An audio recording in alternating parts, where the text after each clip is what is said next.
பார்த்தீங்கன்னா எவ்வளோ கேரக்டர்ஸ் இருக்காங்க, எப்படி கதை போகுது அப்படின்றது புரியும். நான் வேணால் ஒரு இன்ட்ரடக்ஷன் மாதிரி உங்களுக்கு கொடுக்குறேன். ஜஸ்ட் எப்படின்னா ஒரு ஃபேமிலி, அந்த ஃபேமிலியில் 2 பொண்ணுங்க இருக்காங்க. ஸோ ஆல்ரெடி 2வது பொண்ணு வந்து லவ் பண்ணிகிட்ருக்காங்க. ஊரில் இருக்க ஒரு பையனே, அவங்க தான் ரம்யா. அவங்க லவ் பண்ணுற பையன் பேர் சந்தோஷ். ஸோ அவங்களோட அக்கா தான் திவ்யா, நம்மளோட ஹீரோயின். அவங்க வந்து இப்போதைக்கு வேலைக்காக சென்னைக்கு வந்திருக்காங்க. ஸோ அவங்க வந்து ஆஃபீஸில் கூட ஒர்க் பண்ணுற ராஜாவை லவ் பண்ணலாம் அப்படின்னு யோசிச்சுட்ருக்காங்க. பட் அவங்கள லவ் பண்ணி கமிட் பண்ணுறாங்களா, எப்படி போகலாம் அப்படின்றது தான் கதையே. ராஜா வந்து ராம் அப்படின்ற பேரில் ஏமாற்றிட்டுருக்காரு. ராம் வந்து அவரோட அண்ணா. ஆக்சுவலாக அவங்க ட்வின் பிரதர்ஸ். ஸோ அவர் வந்து ஏமாற்றிட்டுருக்காரு. ராஜாவை ராம் 2 பேருமே ஒருத்தர் தான் அப்படின்னு சொல்லி நம்ம திவ்யாவை லவ் பண்ணிகிட்ருக்காரு. ஸோ இதுதான் கதை. உங்களுக்கு இன்ட்ரடக்ஷன். டீப்பாக பார்க்குறவங்களுக்கு, ஆல்ரெடி பார்த்துட்ருக்கவங்களுக்கு புரியும். பட் புதுசாக பார்க்குறீங்க அப்படிங்கிறவங்களுக்காக நான் இதை சொல்கிறேன். இன்னும் டீப்பாக நீங்கள் ஃபுல் எபிசோட்ஸ் எல்லாமே பார்த்தீங்க அப்படின்னா உங்களுக்கு ஒரு கிளாரிட்டி கிடைக்கும், நல்லாவே புரியும். ஏதாவது வீடியோஸில் சஜஷன் இருந்தாலும் கமெண்ட்டில் சொல்லுங்கள். வீடியோ பிடிச்சிருந்தாலும் கமெண்ட் பண்ணி லைக் பண்ணி ஷேர் பண்ணுங்கள். அண்ட் சப்ஸ்கிரைப் பண்ண மறந்துடாதீங்க. வாங்க வீடியோக்குள்ளே போகலாம். என்னங்க காஃபி கேட்டிங்களே, இந்தாங்க. ஆமாம், காஃபி இங்கே வை. எங்கே உன் மகன் சக்தி ஃபோன் பண்ணானா? அவன்கிட்டலாம் நான் டெய்லி பேசிட்டு தான் இருக்கேன். உங்களுக்கு எப்பயும் உங்கள் பெரிய மகனை பற்றி மட்டும்தான் கவலை. 2வது மகனை பற்றி ஒரு கவலையும் கிடையாதுல்ல. அவன் என்ன பண்ணுறான், எங்கே இருக்கான், என்ன செய்யறான், ஒன்றும் கண்டுக்கிறதில்ல. எப்படி தான் இப்படி இருக்கீங்களோ தெரியல. அவனுக்கு என்ன, அவன் ராஜாவாட்டம் நல்ல 3 வேளை முக்கு பிடிக்க சாப்பிட்டு நல்லா ஊர் சுற்றி திரிகிறான். நீ கொடுக்குற செல்லத்துல காலேஜ் போறானா இல்லையான்னு கூட தெரியறதில்ல. நான் கூப்பிட்டு மிரட்டினா நீ கோச்சுக்கிற. நான் என்ன பண்ணணும்னு சொல்லு. பெரியவன் பொறுப்பா ஒரு கம்பெனியே எடுத்து தான் திறம்பட நடத்துற அளவுக்கு வலுவா நின்று இருக்கானா என்னோட வளர்ப்பு அப்படி. ஆனா நீ செல்லம் கொடுத்து கெடுத்து வச்சிருக்க 2வது பையன். என்ன பண்றான், எங்க இருக்கான்? ஆமாங்க, நான் தான் செல்லம் கொடுத்து கெடுக்கிறவன். நானும் பெரியவனை வளர்த்தவதான். சும்மா என்னை மட்டும் குறை சொல்லாதீங்க. எனக்கு சிவாவும் சக்தியும் வேற வேற கிடையாது. 2 பேரும் ஒன்று தான். ஏதோ சக்தி நல்லா பொறுப்பான பையனா வாழ்ந்து நிற்கிறான். இவனும் பொறுப்பான பையன்தான். கொஞ்ச நாளில் விளையாட்டுத்தனமாக இருக்கான். எல்லாம் காலேஜ் முடிச்சா சரியாக போயிடுவான். இங்கேதான் பக்கத்தில் வெளியே போகிறேன்னு சொல்லிட்டு போனான். இன்னும் வர காணோம். அதான் அவனை பற்றி ஒரு தகவலும் இல்லையேன்ட்டு உங்ககிட்ட கேட்டேன். ஒரு கவலையுமே இல்லைன்னு.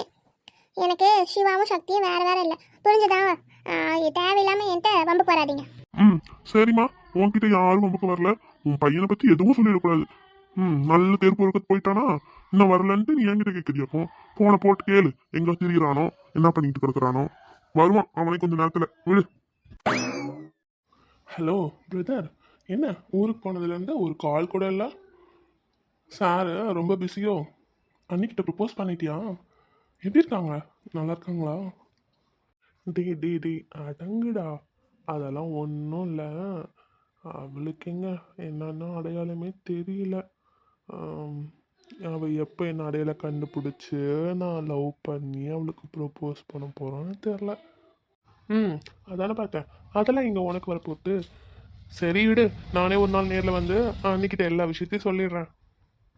டி விளங்காதவனே, அமைதியாக இருடா. உன் வேலையை பார்த்துட்டு காலேஜ் ஒழுங்காக போய் படிக்கிற வேலையை பாடுனா இங்கே வந்து எல்லாத்தையும் சொல்கிறான் நாம. டேய் இப்படியே விட்டுட்டு இருந்தான்னு வச்சுக்கோ, கேப்பில் எவனாவது கெடா வெட்டிடுவான், பார்த்துக்கோ. அப்புறம் உனக்கு தான் ரிஸ்க்கு. எவ்வளோ நாளைக்கு இப்படியே சொல்லாமல் வச்சுட்டு இருக்க போகிற? போய் சொன்னால் அவங்களே அக்செப்ட் பண்ண போகிறாங்க. எப்படின்னாலும் எனக்கு தெரிஞ்சு அவங்களுக்கும் கண்டிப்பாக உன்னை பிடிக்கும். இதுக்கு மேலே என்ன வேணும்? ஃபேமிலியில் எந்த ப்ராப்ளமும் இல்லை. எதுக்கு இந்த ட்ராமாலாம் பண்ணிகிட்டு இருக்க? போடா, சும்மா டைம் வேஸ்ட் பண்ணிக்கிட்டு. டே, ஆர்ட்ஸ் அண்ட் சயின்ஸ் படிக்கிற உனக்கே அரியர் வச்சு பாஸ் பண்ணுறது ஒரு கிக்குனா, அரியரே வைக்காம எல்லாத்துலேயும் பாஸ் பண்ணி அது ஃபஸ்ட்டு கிரேட் மார்க் எடுக்கிறது ஒரு கிக்குடா. அந்த மாதிரி தான் என்னோட லவ்வும். அவகிட்ட அரியரே இல்லாமல் நான் பாஸ் பண்ணணும். அது மட்டும் இல்லை, ஜஸ்ட் லைக் தட் அப்படின்னு நான் போய் லவ் ப்ரப்போஸ் பண்ணோன்னே ஓகே சொல்கிறதுக்கெலாம் இங்கே சீனே இல்லை. அவள் முழுசாக என்னை புரிஞ்சுக்கணும், நான் அவளோட கேரக்டரை முழுசாக புரிஞ்சுக்கணும். 2 பேரும் மனசார லவ் பண்ணி லைஃப்பை ஸ்டார்ட் பண்ணணும். நீ சொல்கிறதெல்லாம் என்ன விஷயம்? என்ன பார்த்தோம், இன்னைக்கு பார்த்தோம், நாளைக்கு லவ் சொன்னோம், நாளைக்கு கல்யாணம் பண்ணோன்னு போக முடியுமா? அதெல்லாம் எனக்கு செட் ஆகாதுடா. இந்த மாதிரி ஆழ்ந்து அனுபவித்து லவ் பண்ணுறது தான் எனக்கு பிடிக்கும். என் தம்பி, அதெல்லாம் உனக்கு தெரியாததுக்கு வாய்ப்பில்லை. கிரிமினாலஜி சயின்ஸே கிரிமினல் மாதிரி யோசிக்கிற ஆள் நீ. அதனால் உனக்கு இதுக்கு ரொம்ப தூரம்டா. நீ என்னோட விஷயத்தில் தலையிடாத. டேய் டேய் டேய், ஓவரா பேசாத. நான் கிரிமினாலஜி தான் படிக்கிறேன். ஆனால் கிரிமினல் ஆக போகிறது இல்லடா. நான் வருங்கால போலீஸ். ஞாபகத்தில் இருக்கட்டும். தம்பி, ஓவரா சேட்டை பண்ணேன்னு வச்சுக்கோ, அப்புறம் உன்னோட கம்பெனிக்கே ரைடு வர வேண்டியதாக இருக்கும். கொஞ்சம் பார்த்துக்கு இருந்துக்கோ. டே, அடங்குடா. அதை முதல்ல அரியர் இல்லாமல் பாஸ் பண்ணி கிளியர் பண்ணுறத பாரு. அதுக்கப்புறம் நீ போலீஸ் ஆவறியா இல்லை கிரிமினல் ஆவறியான்னு பார்க்கலாம். அப்பா அவன் மேலே கம்ப்ளைண்ட்டாக சொல்லிட்டு இருக்காரு. படா, போய் வேலையை பாரு. கால் பண்ணிட்டான். இங்கே நடக்கிற விஷயத்தெல்லாம் நான் பார்த்துக்கிறேன். அப்பா அம்மா ஒழுங்கா பத்திரமா பார்த்துட்டு அங்கே ஒழுங்கா படிக்கிற வேலையை பாரு. டேய் டேய், ஓவரா பேசாத. ஆ நான் வருங்கால போலீஸ் தான். பார்த்துக்கலாம். அதெல்லாம் பாஸ் பண்ணுறதுலாம் ஒரு மேட்ரே இல்லை. சரி, போய் வேலையை பாரு. நீயை பத்திரமா பார்த்துக்கோன்னா வைக்கிறேன். நீ இன்னும் எவ்வளோ நாளைக்கு உன் லவ் சொல்கிறதுக்கு கீழே தடிக்க போகிறேன்னு தெரியல. ம், சரி, பாய். ஆனால் இங்கே தான் இருந்தியா சிவா? நான் கூட நீ வெளியே போயிட்டோன்னு நினச்சி உங்கள் அப்பா கிட்ட கத்திட்டு இருந்தேன், எங்கே போன பையன் என்ன வரலையேன்ட்டு. காலையில் வெளியே தானே போகிற மாதிரி இருந்துச்சு. இங்கேருந்து வர வாயா, ஃபோனில் வேற எப்படி பேசிட்டு இருந்தேன்? யார்யா, அண்ணனா? ம், ஆமாம்மா, உங்கள் உத்தம புத்திரனே தான். அண்ணாவே தான். அவன்கிட்ட தான் பேசிகிட்டு இருந்தேன். காலையில் ஒரு வேலை விஷயமா வெளியே போனேன். அப்புறம் வந்துட்டேன். வீட்டில் தான் இருந்தேன். நீங்கள் கவனிக்கல, கிச்சனில் இருந்தீங்க போல இருக்கு. நான் ரூமுக்கு போயிட்டேன். இப்போ தான் வந்தேன். சரிம்மா, நான் வெளியே கிளம்புறேன். கொஞ்சம் வேலை இருக்குது. நாராயணி, உன் பையன்கிட்ட கேளு, அப்படி என்ன வேலையா, முக்கியமான வேலையா வெளியே போறாருன்னு. அம்மா, ஃபைனல் எக்ஸாம்ஸ் எல்லாம் முடிஞ்சிருச்சு. ஒரு ப்ராஜெக்ட்டு. அந்த ப்ராஜெக்டுக்காக ஒரு கேஸ் விஷயமா வெளியே போகிறேன். இன்னும் என்ன டீட்டெயிலாக சொல்லணும் அவருக்கு? ஏன் அவர் கேட்க மாட்டாராம்மா? எப்போ பாரு அவர் பெரிய பையன்கிட்ட மட்டும் நல்லா பேசுவார். என்னை பார்த்தா மட்டும் பொறுக்கி ஊர் பொறுக்கிறவன். வேற என்னென்னமோ சொன்னார். எல்லாம் எனக்கு கேட்டுச்சு. உள்ளதான் இருந்தேன். ம், பார்க்குறேன். இந்த பொறுக்கி தான் ஒரு நாள் நல்ல போலீஸ் ஆஃபீஸர் ஆகி நிற்பான். அப்போ தெரியும். அவருக்கு பெருமைப்படுவார். பார்த்துக்கோங்க. அப்போ வந்தெல்லாம் ஏமாவன் அப்படி இப்படின்லாம் சொல்லக்கூடாது. பார்த்துக்கோங்க. என்னங்க இப்போ?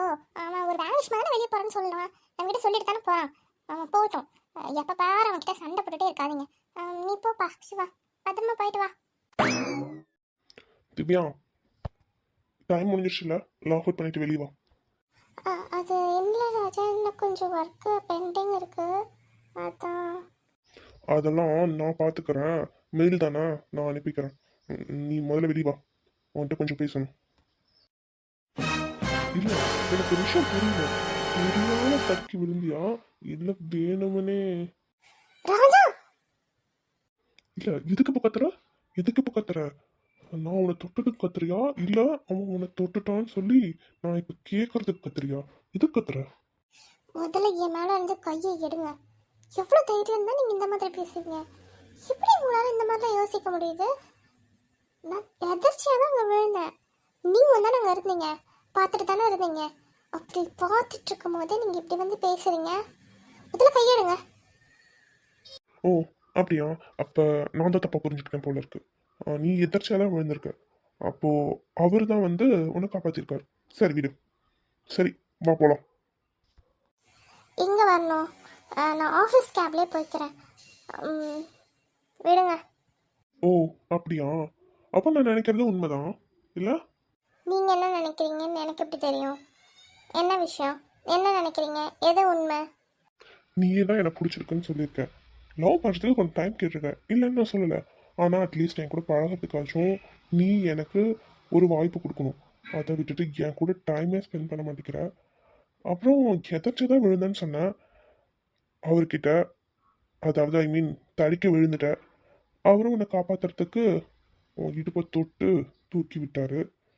நான் இல்லைன்னு சொல்லலை, இது ஒரு ஆக்சிடென்டல் தான். ஆனால் ஒரு வேளை உனக்கு என் மேலே லவ் எதுவும் வரலையோ, அவரை தான் பிடிச்சிருக்கும் என்னவோன்ட்டு எனக்கு தோணுது. அதுதான் உண்மையோன்னு நினைக்கிறேன்னு சொன்னேன்.